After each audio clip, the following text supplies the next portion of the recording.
بانی P T I کی رہائی اور حکومتی مذاکرات کی۔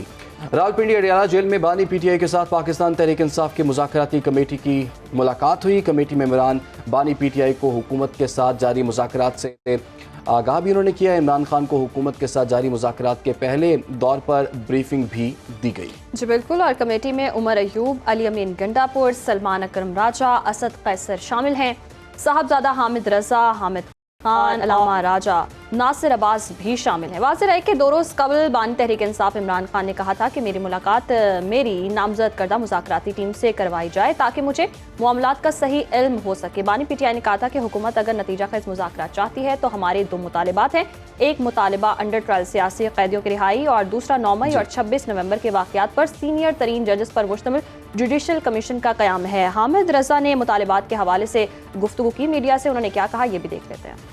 ایسا جوڈیشل کمیشن بنے جو سپریم کورٹ کے سینئر موسٹ ججز پر مشتمل ہو تاکہ ایک غیر جانبدارانہ تحقیقات ہو سکے۔ وہ کون سے لوگ تھے جو ان کو پرووک کر کے مخصوص جگہوں کی طرف لے جا رہے تھے، اس کا تعین سی سی ٹی وی فوٹیج سے ہی ہو سکتا ہے۔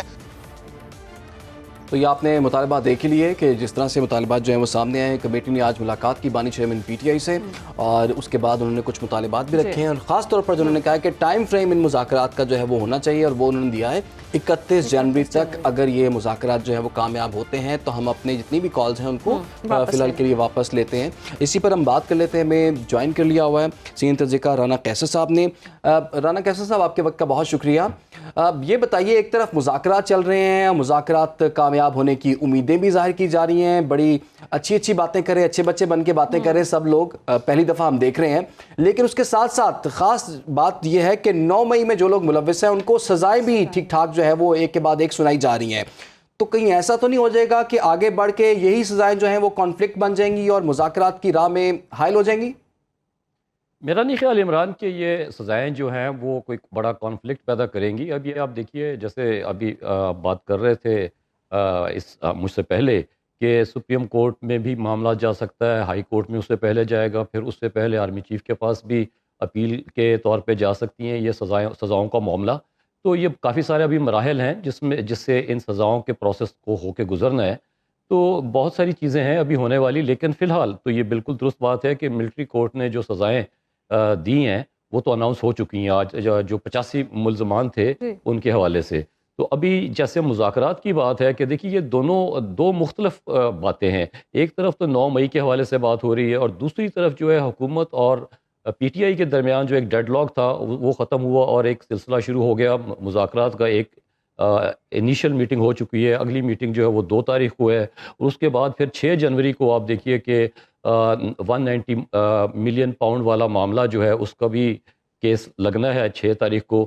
تو کافی ساری چیزیں ہیں جو کہ ابھی ہونے والی بھی ہیں، انفولڈ بھی ہوں گی، اور اس کی کیا ریپرکشنز ہیں، کیا اس کا ریئیکشن آتا ہے، وہ تو بعد میں دیکھنے کی بات ہے۔ لیکن فی الحال سچویشن یہ ہے کہ ایک تھا نظر آ رہا ہے ہمیں کہ ایک دونوں اطراف سے، جیسے آپ نے کہا کہ سب اچھے بچے بنے ہوئے ہیں، اور میرے خیال اس کے علاوہ کوئی چوائس بھی نہیں ہے اس وقت، کہ there is no choice to be naughty at this point in time, کیونکہ سچویشن جو ہے وہ بڑی تیزی سے تبدیل ہو رہی ہے، انٹرنلی بھی اور ایکسٹرنلی بھی۔ سچویشن تو تبدیل ہو رہی۔ رانا قیصر صاحب، جیسے کہ حکومتی رہنماؤں نے کہا تھا جی دھمکا کر مطالبات نہیں منوائے جاتے، تو مطالبات تو ان کے پھر بھی وہی ہیں، وہ کہہ رہے ہیں سول نافرمانی کو ہم جی آخر مؤخر کر دیں گے، لیکن شاید وہ ابھی تلوار رہے گی سول نافرمانی کی۔ تو اگر مطالبات نہیں مانے جاتے تو پھر کیا صورتحال ہوگی؟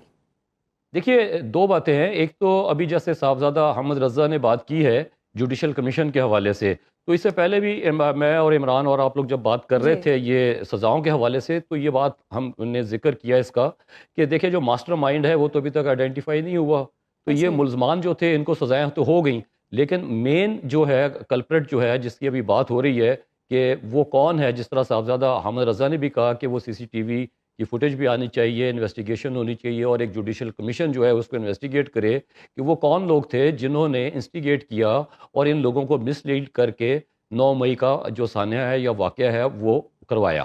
تو وہ بھی ایک بہت بڑا فیکٹر ہے کہ جب تک ماسٹر مائنڈ کا تعین نہیں ہو جاتا، آئیڈینٹیفائی نہیں وہ ہو جاتا، اس کو کٹہرے میں نہیں لایا جاتا، تو اس وقت تک تو یہ ایک ابہام ہی رہے گا کہ ایکچولی وہ کون ہے جس نے یہ سارا معاملہ ٹریگر کروایا۔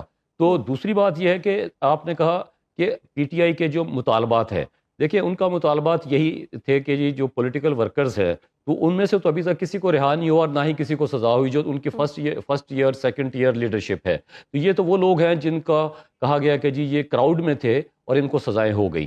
اچھا دوسری بات ہے کہ وہ تلوار جو آپ کہہ رہی ہیں کہ وہ لٹکتی رہی تھی، جسے ہم ڈیموکلیس سورڈ کہتے ہیں کہ جی ہم سول ڈس اوبیڈینس ہوگی، پروٹیسٹ ہوگا، لانگ مارچ وغیرہ.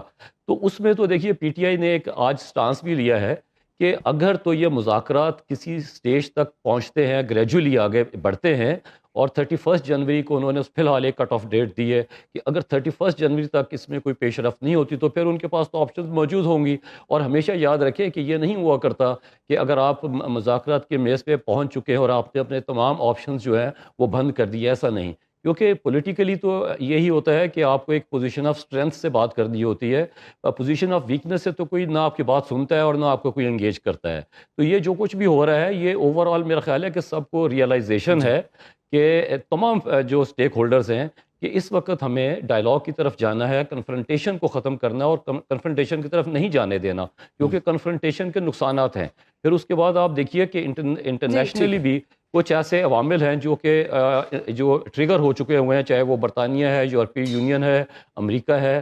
تو بہرحال اس کو بھی آپ قطع نظر کہ جی پاکستان کی سوورنٹی اور انٹرنل افیئرز، اس کے قطع نظر آپ پہ پریشر بہرحال ہوگا. بالکل پریشر جو ہے وہ بیانات بھی سامنے آ رہے ہیں اور پریشر ڈالنے کی کوشش بھی کی جا رہی ہے. بہت بہت شکریہ آپ کا، رانا قیصر صاحب ہمارے ساتھ موجود تھے. اور مذاکرات کی صورتحال جو وہ چل رہی ہے آگے اور اس پر کافی بات بھی ہو رہی ہے. خاص طور پر حامد رضا نے کہا کہ 31 جنوری تک اس کا ٹائم فریم ہے جی. اس سے پہلے ویسے تو ہم مذاکرات 2 مہینے سے ہی سن رہے ہیں مذاکرات والی بات، لیکن چلیں اب ایک ڈیڈ لائن ابھی مل گئی ہے کہ 31 جنوری تک دیکھتے ہیں کیا ہوتا ہے لیکن مذاکرات. جنوری کا مہینہ بڑا امپورٹنٹ ہے. 6 جنوری کو 190 ملین جو اس کا کیس ہے اس کا فیصلہ سنایا جائے گا، اور 20 جنوری کو ڈونلڈ ٹرمپ جو ہے اپنے عہدے کا حلف بھی اٹھائیں گے، اور 31 جنوری آنے والا نیا سال پھر کیا کیا فیصلے لے کر آتا ہے یہ تو آنے والا وقت ہی بتائے گا.